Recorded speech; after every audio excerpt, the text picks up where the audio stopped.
क्या आपको पता है, जो चीज फ्री होती है वही सबसे ज्यादा कीमती होती है। जैसे नींद, शांति, आनंद, हवा, पानी, प्रकाश, सच्चा प्रेम और हमारी सांसें। लेकिन विडंबना यह है कि हम इन्हीं चीजों की सबसे ज्यादा बेकदरी करते हैं। और यह सभी वह चीजें हैं जो लाखों रुपए खर्च करके भी हमें नहीं मिल सकती।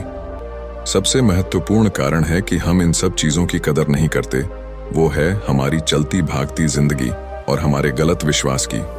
ये जिंदगी ऐसे ही चलती है। हम सभी अपनी जिंदगी में अलग अलग रोल और ड्यूटी निभाते हैं। हो सकता है आप किसी के बेटे हो या बेटी हो, किसी के माता या पिता हो, या फिर किसी के पति या पत्नी हो। लेकिन क्या कभी आपको ऐसा लगा है कि आप अपनी ड्यूटी पूरी करते करते थक चुके हैं? आपके पास अपने लिए समय ही नहीं है।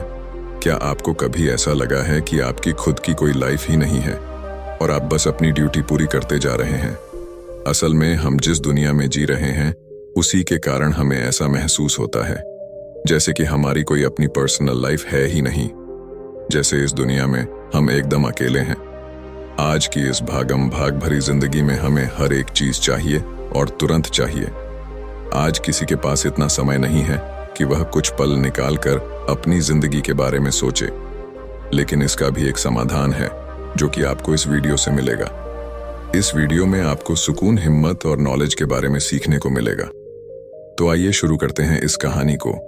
उससे पहले, अगर आप भी भगवान बुद्ध को दिल से मानते हैं और उनके सच्चे भक्त हैं तो कहानी को पूरा सुने और चैनल को सब्सक्राइब करके कमेंट बॉक्स में नमो बुद्धा अवश्य लिखें। एक बार एक दुखी और परेशान व्यक्ति एक बौद्ध भिक्षु के पास जाता है और उनसे कहता है, मुनिवर, मैं बहुत दुखी हूं। कृपया मुझे मेरे दुखों को दूर करने का कोई तरीका बताएं। बौद्ध भिक्षु ने व्यक्ति से पूछा, तुम्हें क्या लगता है तुम्हारे दुखों और परेशानियों के लिए कौन जिम्मेदार है? व्यक्ति ने कहा, ये दुनिया, ये समाज, ये लोग, मेरा परिवार और मेरी परिस्थितियां। व्यक्ति से यह उत्तर सुन बौद्ध भिक्षु मुस्कुराए और बोले, जब तुम उदास होते हो या खुश होते हो तो तुम्हें क्या लगता है कि क्या यह दुनिया तुम्हारी उदासी और खुशी के लिए जिम्मेदार है? अगर तुम ऐसा सोचते हो तो ये बिल्कुल गलत सोच रहे हो। असल में ये तुम्हारे ऊपर निर्भर करता है कि तुम दुनिया को किस नजर से देखते हो। दुनिया ने हमें गरीबी या दुख या खुशियां नहीं दी हैं, बल्कि इस दुनिया से जो जानकारी हम लेते हैं उसी से हमारी मानसिक अवस्था निर्धारित होती है कि हम कैसा महसूस करेंगे। असल में इंसानी दिमाग बना ही ऐसा है कि इसमें नकारात्मक विचार पहले आता है। यानी कि इंसान का स्वभाव ही ऐसा होता है कि वह सकारात्मक से पहले नकारात्मक बातें ज्यादा सोचता है। सच बात तो यह है कि हमें अपने जीवन में खुशी के पल खोजने होते हैं। हमें खुद को ऐसा तैयार करना होगा कि हम हर पल, हर स्थिति में खुश रह सके, क्योंकि खुशी किसी मौके की मोहताज नहीं है। यह तुम पर निर्भर करता है कि तुम खुश रहना चाहते हो या दुखी। गौतम बुद्ध की एक बहुत ही प्रसिद्ध कहावत है, आप जो देखते हैं वह दिखाता है कि आप कौन हैं। यानी कि हमारा नजरिया हमारे व्यक्तित्व और हमारी सोच पर निर्भर करता है। जैसे अगर हम नकारात्मक हैं तो दुनिया में हर चीज हमें नकारात्मक लगेंगी, और अगर हम सकारात्मक हैं तो हम हर चीज को सकारात्मक नजर से देखेंगे। जैसे कि बुद्ध की नजरों में हर इंसान ही बुद्ध स्वरूप था। अगर तुम अंदर से खुश हो तो यह दुनिया तुम्हारे लिए खुशहाल जगह है, लेकिन अगर तुम उदास हो तो फिर तुम्हें चारों तरफ उदासी ही नजर आएगी। यानी कि सब कुछ हमारे नजरिए पर निर्भर करता है। लोग एक ही स्थिति पर अलग अलग तरह की प्रतिक्रिया देते हैं, और यह प्रतिक्रिया उनके मन को शांति दे सकती है और सिर दर्दी भी। जैसे अगर कभी किसी का दिन बुरा जाता है तो फिर वह हर चीज, हर घटना को उसी के रूप में देखने लगता है, मगर यह सोच गलत है। लोगों को समझ चाहिए कि यह सब वह गुस्से में सोच रहे हैं, और गुस्सा कुछ पल तक रहने वाली भावना है। इस बात पर ध्यान दो कि कब तुम्हारी बुरी भावनाएं तुम पर हावी होती है, ताकि तुम उन भावनाओं को खुद पर हावी होने से रोक सको, क्योंकि यह स्थायी नहीं है। गुस्से और चिंता की भावना, यह तुम्हारे जीवन के सबसे महत्वपूर्ण निर्णयों को गलत तरीके से प्रभावित कर सकती है। जैसा कि मैंने पहले कहा कि गुस्सा एक स्थायी भावना नहीं है जो कुछ देर बाद खुद ही शांत हो जाएगा। तुम इसे एक बादल की तरह मानकर चल जो भी आसमान में है और कुछ देर में खुद ही गायब हो जाएगा। अगर नहीं होता तो शांति से इंतजार करो, इस समय तुम खुद को शांत करने के लिए कुछ अभ्यास भी कर सकते हो, जैसे अपनी सांसों पर ध्यान लगाओ या फिर खुद को एकदम शांत रहने दो। उस व्यक्ति ने बौद्ध भिक्षु से अगला प्रश्न किया कि गुस्से, नफरत और जलन जैसी नकारात्मक भावनाओं से कैसे निपटा जाए, क्योंकि यह भावनाएं अक्सर हमें काफी थका देती हैं। बौद्ध भिक्षु ने कहा, जागरूकता से अपने विचारों के प्रति जागरूक होना ही वह पहला तरीका है जिससे तुम अपनी मानसिकता को बदल सकते हो।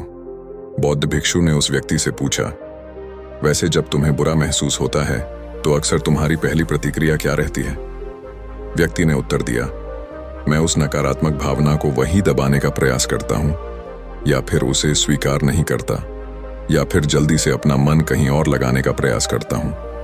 व्यक्ति की यह उत्तर सुन बौद्ध भिक्षु मुस्कुराए और बोले, लेकिन मैं तुम्हें बता दूं कि यह सारी ही कोशिशें बेकार हैं, क्योंकि अंत में यही नकारात्मक भावनाएं तुम पर हावी हो सकती हैं।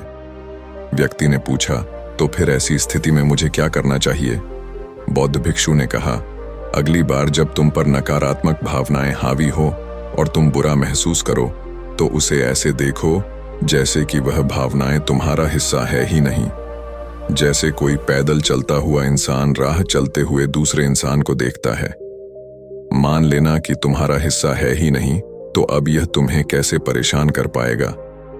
हालांकि इस तरह की जागरूकता के लिए तुम्हें काफी अभ्यास करना होगा, लेकिन अगर एक बार तुमने यह करना सीख लिया तो यकीन मानो तुम काफी शांत और हल्का महसूस करोगे। नकारात्मक भावना ही हमारे जीवन का स्थायी हिस्सा नहीं है और ना ही कभी बनेगी, और ना ही यह हमें परिभाषित करती है। इसीलिए अपने अंदर उठने वाली हर एक नकारात्मक भावना पर पूरी जागरूकता के साथ ध्यान दो। नकारात्मक विचार आते हैं तो आने दो, उन्हें जबरदस्ती दबाने का प्रयास मत करो, वरना यह तुम्हारा पीछा करती रहेंगी। अपनी हर नकारात्मक भावना पर काबू पाना संभव भी नहीं है, क्योंकि तुम्हें गुस्सा भी आएगा, तुम ईर्ष्या भी करोगे और उदास भी होंगे, लेकिन यह भावनाएं आकर चली जाती हैं। उसके बाद तुम फिर से खुश और शांत महसूस करोगे और तुम्हें उसी पल का इंतजार करना है। व्यक्ति ने बौद्ध भिक्षु से अगला प्रश्न किया, मुनिवर, संबंधों का हमारे जीवन में कितना महत्व है और गहरे रिश्ते और नए दोस्त कैसे बनाए जाते हैं? बौद्ध भिक्षु ने कहा, दूसरों के साथ अच्छे रिश्ते बने रहने पर लोग सुरक्षित महसूस करते हैं। इससे मानसिक शांति बनाए रखने में भी सहायता मिलती है। किसी परेशानी या विपदा के समय लोगों को कोई ऐसा व्यक्ति चाहिए होता है जो उनके साथ रहे। सोचो, अगर तुम्हारा कोई प्रियजन तुम्हें त्याग कर चला जाए तो क्या तुम्हारी महंगे वाहन तुम्हें तसल्ली दे पाएंगे? क्या तुम्हारा आलीशान घर तुम्हें तुम्हारी मुसीबत से बाहर निकालने में मदद करेगा? नहीं, क्योंकि चीजें इंसान की जगह नहीं ले सकती। तुम चाहे कितने ही अमीर क्यों ना बन जाओ, मुसीबत के समय तुम्हारा परिवार और तुम्हारे सच्चे मित्र तुम्हारे काम आएंगे। अगर तुम्हें नए मित्र बनाने और अच्छा रिश्ता बनाए रखने में परेशानी होती है तो सबसे पहले अपना नजरिया बदलो। बिना लोगों को अच्छे से जाने उनके बारे में अपनी गलत राय बनाना बंद करो। तुम जितना खुले दिल और दिमाग के साथ अपना जीवन जियोगे, तुम उतनी ही आसानी से लोगों को समझ पाओगे। ज्यादातर समय तो ऐसा होता है कि हम किसी को ठीक से जाने बिना ही उसके बारे में एक राय बना लेते हैं। हम पहले से ही मानकर चलते हैं कि वह इंसान ऐसा होगा या वैसा होगा। इसीलिए दूसरों के बारे में जानने और समझने के लिए थोड़ा समय लो। हो सकता है कि सामने वाले को लेकर बाद में तुम्हारी राय एकदम से बदल जाए। एक बात याद रखो, सच्ची दोस्ती तभी होगी जब तुम सच्चे बनोगे। जब तुम खुले दिल से बात करोगे तभी सामने वाला भी अपने दिल की बात कहने की हिम्मत करेगा। याद रखो, ठंडे स्वभाव वाले व्यक्ति से हर कोई किनारा करने की कोशिश करता है। ये तो हो गई नए दोस्त बनाने की बात, लेकिन अगर तुम्हारे पहले से ही दोस्त हैं, रिश्ते हैं और उनके साथ तुम्हारे रिश्ते टूटने की कगार पर है, तब तुम्हें क्या करना चाहिए? एक बात हमेशा याद रखो, एक अच्छा रिश्ता बनाए रखना ऐसा ही है जैसा ठंडी में आग के पास बैठना। जैसे अगर तुम आग से बहुत दूर बैठोगे तो तुम्हें उसकी गर्माहट का एहसास नहीं होगा, और अगर तुम बहुत पास बैठ गए तो फिर तुम्हें ज्यादा गर्मी लगेगी। ठीक ऐसा ही जब किसी रिश्ते में करीबियां ज्यादा हो जाती हैं तो अक्सर बोरियत होने लगती है। इसीलिए तुम्हें अपने रिश्तों में संतुलन बनाकर चलना होगा। बेशक अपने रिश्तों में मजबूती लाओ, लेकिन इतनी करीबी भी मत रखो कि सामने वाले को घुटन महसूस होने लगे। रिश्तों में भी कुछ दूरी होनी चाहिए, जिससे तुम्हारे दोस्तों और करीबी लोगों के साथ एक मजबूत रिश्ता हमेशा के लिए बना रहे। व्यक्ति ने बौद्ध भिक्षु से अगला प्रश्न किया, लोग क्या कहेंगे को कैसे खत्म करें? बौद्ध भिक्षु ने कहा, अब जो 3 बातें मैं तुम्हें बताने जा रहा हूं, उन्हें गांठ बांध लो, क्योंकि यह तीनों ही बातें तुम्हें खुश रहने में काम आएंगी। सबसे पहली बात, लोग तुम पर उतनी दिलचस्पी नहीं लेंगे जितना तुम चाहते हो। भिक्षु ने व्यक्ति से पूछा, क्या तुम्हें याद है पिछले हफ्ते तुम्हारे दोस्त ने क्या पहना था और उसने क्या खाया था? व्यक्ति ने कहा, नहीं, मुझे याद नहीं। तब भिक्षु ने कहा, जैसे तुम्हें दूसरों की छोटी छोटी बातें याद नहीं रहती, तो फिर उन्हें तुम्हारे बारे में कितना याद रहता होगा।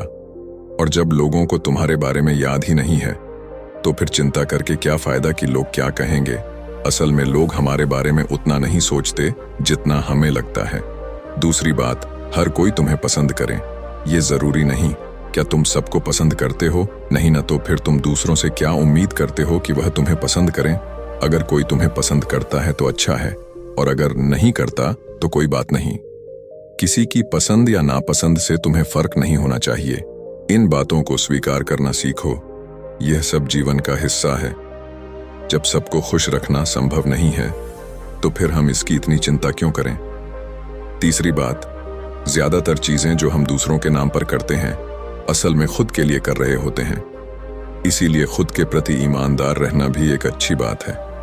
तो अपना दिल मजबूत करो, तो ये दुनिया भी तुम्हारे लिए मजबूत बनेगी। लेकिन अगर तुम स्वार्थी बनोगे, तो दुनिया भी अपना स्वार्थ निकालेगी। सभी लोग प्रार्थना करते हैं कि उनका परिवार सुरक्षित रहे। क्यों? क्योंकि वह अपने परिवार से प्रेम करते हैं। लोग ये सोचकर डरते हैं कि कहीं उनके जीवन साथी या बच्चे को कुछ हो ना जाए, क्योंकि वह अकेले रहने से डरते हैं। देखा जाए तो अंदर से हर इंसान स्वार्थी है। जब तक कि कोई बुद्ध या महावीर ना बन जाए, स्वार्थ से छुटकारा पाना मुश्किल है। इसीलिए वही विचार करो जिसमें तुम्हें खुशी मिले। सुनने में बहुत आसान लगता है ना? जीवन बदलने चीज आसान ही होती है, बस हम उन्हें मुश्किल बना लेते हैं। इसीलिए क्या होगा यह सोचकर चिंता करने की बजाय उस पर ध्यान दो जो तुम अभी वर्तमान में कर सकते हो। बौद्ध भिक्षु ने आगे कहा, बौद्ध धर्म और हिंदू धर्म में लोग एक सिद्धांत को मानते हैं, जिसे कहा जाता है कर्म का सिद्धांत। यह सिद्धांत कहता है कि जैसा करोगे वैसा भरोगे, यानी इंसान को उसके कर्मों का फल मिलता ही है। इसीलिए अगर जीवन में सब कुछ अच्छा चाहते हो तो अच्छे कर्म करना शुरू कर दो। जीवन में सफलता, खुशी और समृद्धि चाहते हो तो ईमानदारी के साथ मेहनत करना और सही कर्म करना शुरू कर दो। इतना कहने के बाद बौद्ध भिक्षु ने अपनी बात समाप्त की। उस परेशान व्यक्ति को भी अपने प्रश्नों का उत्तर मिल चुका था। उसने इस जानकारी के लिए बौद्ध भिक्षु का धन्यवाद किया और वहां से चला गया। दोस्तों, उम्मीद करता हूं कि आपको यह कहानी पसंद आई होगी और कुछ अच्छा सीखने को मिला होगा। धन्यवाद। नमो बुद्धाय।